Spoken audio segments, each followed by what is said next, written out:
लोग इनको हरे सांप क्यों बोलते हैं वो कल फिर एक बार सिद्ध हो गया।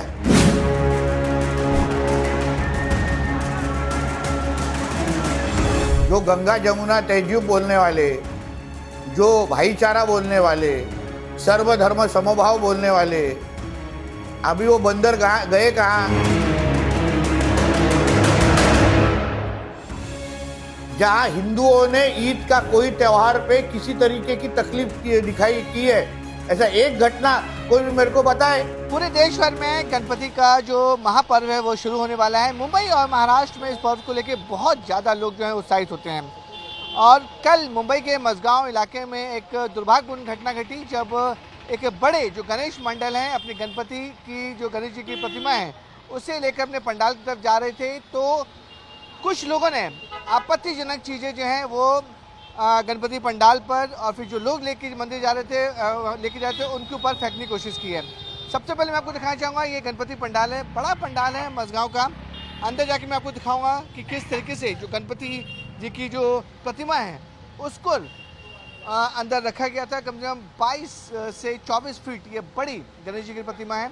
और ये जब फेस्टिवल शुरू होता है तो इसी तरह की जो बड़े बड़े जो गणेश जी की मूर्ति है, प्रतिमा है, वो दूर से बनकर आती हैं और अंदर जो पंडाल होता है वहाँ पे आती हैं। बताया जा रहा है कि कल रात के तकरीबन 9:30 से 10 के बीच में गणेश मूर्ति जो है, जो गणेश प्रतिमा है 22-24 फुट की, वो इसी रास्ते से यहाँ पे आ रही थी। और जब भी कोई भी मंडल या कोई भी जो लोग होते हैं जब गणेश प्रतिमा को लेके आते हैं तो बहुत ही धूमधाम से, बहुत ही भीड़ से यहाँ पर मौजूद होते हैं। और उसी समय जब गणेश प्रतिमा यहाँ पहुँची थी तो बताया जा रहा है कि आपत्तिजनक चीज़ें जो उनके लोगों पर फेंकी गई। पुलिस जांच में चल रही है, पुलिस भी मौके पर है कि कोई लॉ एंड ऑर्डर सिचुएशन खराब ना हो, इसलिए पुलिस भी यहाँ पर मौके पर खड़ी की गई है। क्या हुआ था एग्जैक्टली उनसे हम बात करने की कोशिश करेंगे। जो लोग कल मौजूद थे उनसे बात करने की कोशिश करेंगे। ये लोग हैं वो पंडाल के लोग हैं, ये कल गणेश जी की मूर्ति को लेकर आ रहे थे। क्या नाम है आपका नाम? जयेश आमरे। जयेश आमरे जी, जो बता रहे कि जो मंडल की मूर्ति आप लोग लेके आ रहे थे, हुआ क्या था एग्जैक्टली बताइए कल पूरे रात में। जब वहाँ पे ए और बी विंग के गेट में हमारी गणेश मूर्ति थी, तो यहाँ पे सब लोग है ना पूरे जोश में थे। और जोश में एक पूरे के पूरे जो समाज था, वो समाज के अंदर है ना 100-150 लोगों के बीच में यहाँ पे बैंजो बज रहा था। बैंजो के बीच में सामने ऊपर से कॉन्टिनेंटल सी विंग से अंडा फेंका गया। हाँ, अब प्रॉब्लम ऐसा है कि वहाँ पे ऊपर हम लोग देख रहे थे, लेकिन जैसे पुलिस वाले आए, पुलिस वालों को हम लोग ने बताया, सब कुछ उनके हिसाब से कार्रवाई की। पुलिस वाले हम लोग को बोला है कि हम लोग जो कुछ भी है, मूर्ति जो है वो शाखा है रामबाबू बोगले मार्ग के हिसाब से आ रहे थे। हाँ, नहीं हम लोग यहाँ पे खड़े थे और मूर्ति वहाँ से आके यहाँ पे पंडाल में जाने वाली थी। और ये मेन गेट है, यहाँ से ये मेन गेट है, पंडाल के अंदर जाने वाली थी। लेकिन मूर्ति वो साइड में थी और यहाँ पे सब लोग खड़े थे, उसके बीचों बीच वो लोग ने ऊपर से अंडा फेंक दिया। क्या आपत्तिजनक चीज कहाँ फेंकी थी, कहाँ क्या हुआ था? ये जो पोर्शन है, हाँ ये पोर्शन, यहाँ पे उन्होंने पूरा मतलब एक अंडा फेंका। हाँ, उसके बाद में हम लोग ने वो साफ कर दिया। ओके। पुलिस वालों ने हम लोग को बोला दिया, या हम लोग ने भी उनको जो हिसाब से कि हम लोग ने गणेश जी को अंदर ले लो, वो बोले हम लोग ने गणेश जी को अंदर ले लिया। उसके बाद में हम लोग उनके ऊपर कार्रवाई कर दिया। तो वो लोग ने रात को 1:30-2 बजे हमारे जो है मंडल के अध्यक्ष है, सेक्रेटरी है, वो लोग जाके FIR करके आए। वो लोग के ऊपर FIR कर दिया है। अभी जो कुछ भी हम लोग का पूरा के पूरा भरोसा है पुलिस कार्यालय के ऊपर, और पुलिस लोग हम लोग के ऊपर जो है, हम लोग के हिसाब से कुछ भी ज़रा भी उनको तकलीफ नहीं होगी। हम लोग पुलिस वालों के सपोर्टिव में है, लेकिन हम लोग को है ना एक ही चीज़ चाहिए, वो बंदा हमारे सामने तो हाजिर करो या तो फिर आप उसको अरेस्ट करो। लेकिन सर सबसे बड़ा सवाल ये खड़ा हो रहा है कि बिल्डिंग देखिए कितनी बड़ी बिल्डिंग है। आप लोग बोल रहे हैं कि ऊपर से किसी ने आपत्तिजनक चीज़ें फेंकी, तो क्या आप लोग किस आधार पे बोल सकते हैं, कितना दावा है आप लोगों का कि ऊपर से वो आपत्तिजनक चीज़ें फेंकी गई होंगी? जिस टाइम पे फेंकी गई हम लोग नीचे देखे ना, जो जिस टाइम पे नीचे देखे उसी टाइम पे ऊपर देखे, तो ऊपर है ना सर कुछ लोग खड़े थे और ऊपर से देख रहे थे। और जैसे यहाँ पे कार्रवाई शुरू हो गई, गणेश प्रतिमा जब आती है धूमधाम देखते सभी लोग अपनी बालकनी में खड़े होते हैं। Exactly right. जिस टाइम पुलिस लोग आए, पुलिस के साथ हम लोग अंदर गए लोग, हाँ पूरे समाज के लोग अंदर गए ना, उस टाइम है ना सबकी लाइट बंद हो गई। ओके। और ऊपर से देख रहे थे। अच्छा, तो आप लोगों को शक है कि इस बिल्डिंग से फेंका गया है? है।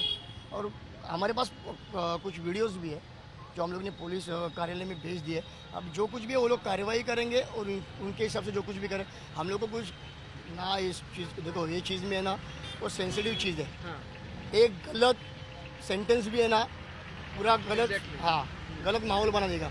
2 दिन पे ईद मिलाद है, इसके पहले आज 80 साल हो गए हम लोग के गणपति में, इसके पहले भी यहाँ पे मुस्लिम रह रहे थे लेकिन आज तक कभी नहीं हुए। वो लोग हमारे सपोर्टिव में, हम लोग भाईचारे के हिसाब से रहते हैं। उनका भी त्यौहार होता है, हमारा भी त्यौहार होता है, ईद होती है, बकरीद होती है, मुहर्रम होता है, सब कुछ होता है। वो लोग भी हमारे गोविंदा में आते हैं, गणपति में आते हैं, नवरात्रि में आते हैं, लेकिन आज तक कभी नहीं हुआ सर। लेकिन पुलिस तो कार्रवाई कर ही रही है। हाँ, पुलिस कल रात को 3 बजे तक यहाँ पे additional CP joint CP sir आए थे, मनोज जी शर्मा सर आए थे, वो सब आके देख के गए, वो उनके हिसाब से सब कार्रवाई कर रहे हैं। अब इसके ऊपर जो कुछ भी है वो लोग नतीजा निकालेंगे ठीक है। और हम लोग को बता देंगे। ठीक है। तो ये थे मंडल के लोग थे जो बता रहे थे कि गणेश प्रतिमा आ रही थी और धूमधाम से, जैसा मैंने आपको बताया कि मुंबई और पूरे महाराष्ट्र में जब गणेश प्रतिमा आती है तो बहुत ही धूमधाम से यहाँ पे आती है। देखिए किस तरीके से पुलिस की वैन में, अगर आपको दिखाना चाहूँगा कि पुलिस की गाड़ियाँ जो हैं वो यहाँ पर मौके पर खड़ी हैं ताकि कोई लॉ एंड ऑर्डर सिचुएशन ख़राब ना हो। और बिल्डिंग के सामने भी पुलिस की जो अधिकारी हैं वो अंदर गए हुए हैं, पुलिस की जाँच कर रही है कि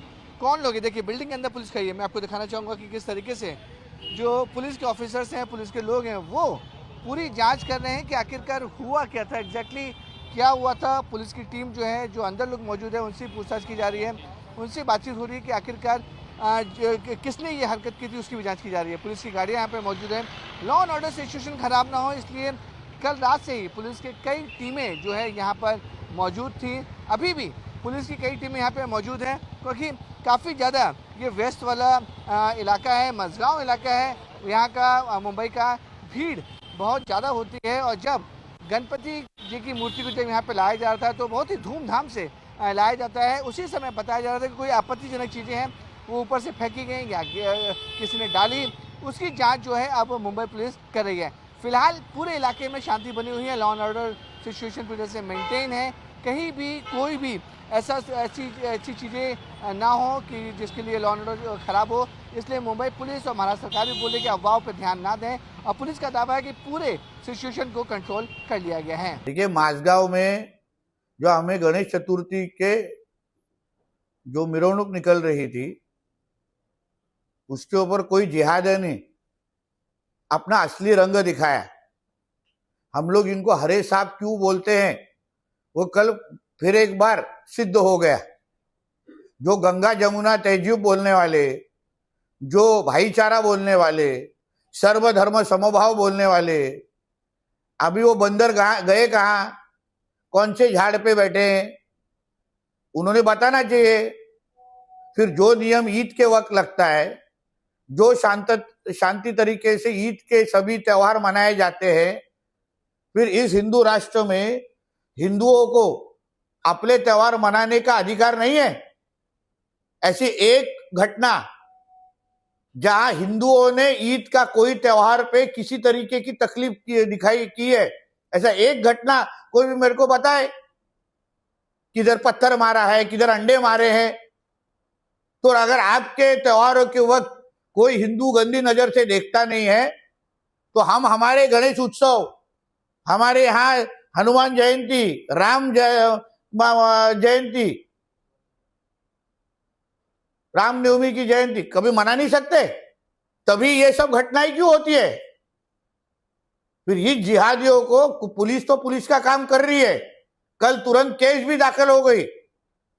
मगर इस महाराष्ट्र में अगर इस तरीके की कोई भी जिहाद कोई करने की कोशिश करेगा, किसी भी तरीके से हमारे हिंदुओं की तरफ गंदी नजर से देखेगा ना, तो उन लोग को सभी को मिट्टी में मिला देंगे। इतनी ताकत हमारे महाराष्ट्र की सरकार में।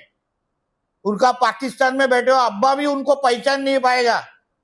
ऐसी हालत करके उनको पाकिस्तान भेज देंगे, इतना याद रखना। वो आइडेंटिफाई हुए हैं, केस भी दाखिल हुई है, इंक्वायरी चालू है।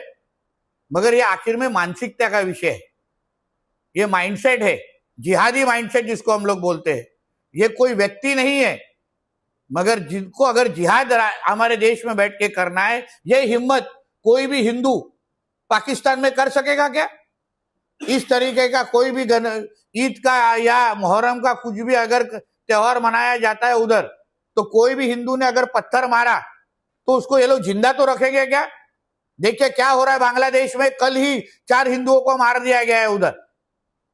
तो कोई इस्लामिक राष्ट्र में जहां मुसलमान ज्यादा रहते हैं वहां कोई अगर हिम्मत करता नहीं है, तो फिर इस हिंदू राष्ट्र में जहां 90% हिंदू रहते हैं वहां हिंदू त्योहारों के ऊपर गंदी नजर देखने की ये लोग हिम्मत भी कैसे करेंगे करते।